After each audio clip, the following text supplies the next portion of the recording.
It's Tristan Turns Pages back again with another YouTube video, another broad sweeping video.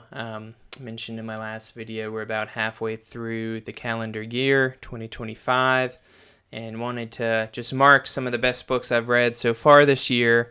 Again, a top 5 for you in no particular order. The first one I had was the It book, Stephen King. It is really good in movie format.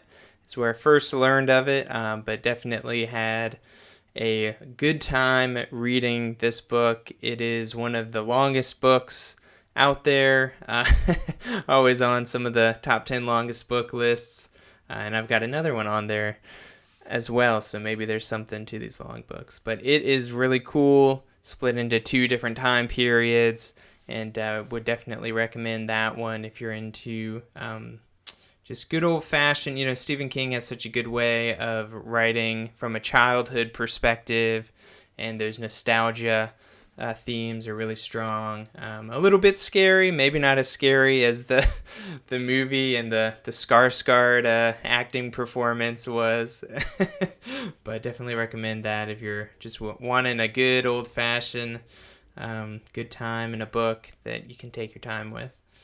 Secondly, My American Journey by Colin Powell. This one surprised me on the list. 5 stars on Goodreads, but as they all are on this list. But My American Journey by Colin Powell is I think it's an autobiography by Colin Powell. Was a member of the Barack Obama administration, but had such an amazing journey, American journey, as the title implies, through his life, and just grew up in a kind of military context, and my brother's in the military, so definitely spoke home there. But that was a really good read. Actually, my boss recommended, which is not the reason I'm putting it on the list here, but if it scores me any brownie points, I guess that would be a good thing.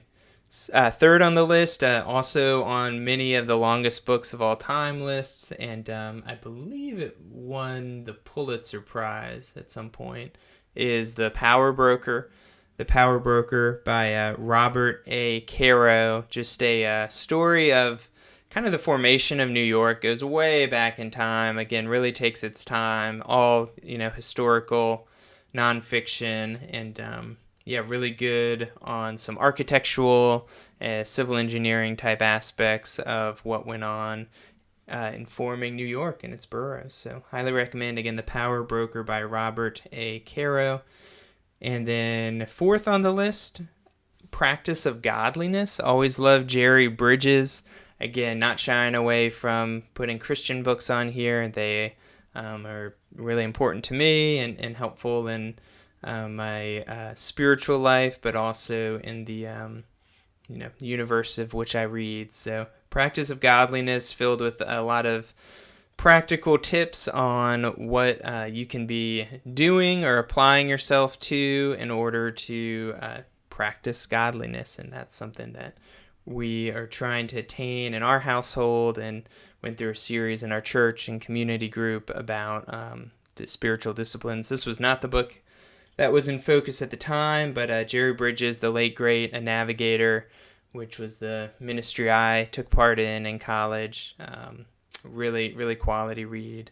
And Jerry is an author that has grown on me, I think, as I age and go along. And he's a little dry and dense at times, but you see the importance of that and the importance of wisdom as you age. I certainly have.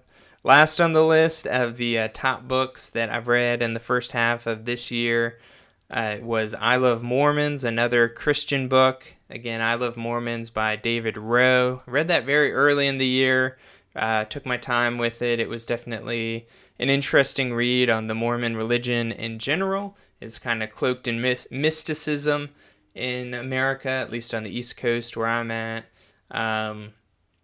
And just have had some Mormon friends pop up in my life. They recently built a huge temple near my house in Virginia, and so just kind of curious. This book is centered more on what we can be doing as Christians to evangelize, share our faith, kind of share your faith, since Mormons are so known for that, but really grew in the appreciation of who they are as people, and especially some of the history surrounding their religion. So that's my top 5 list. Again, It, My American Journey, The Power Broker, Practice of Godliness, and finally, I Love Mormons have been some of the top books this year. I'll be back next time looking at the top books that I want to read in the second half of the year.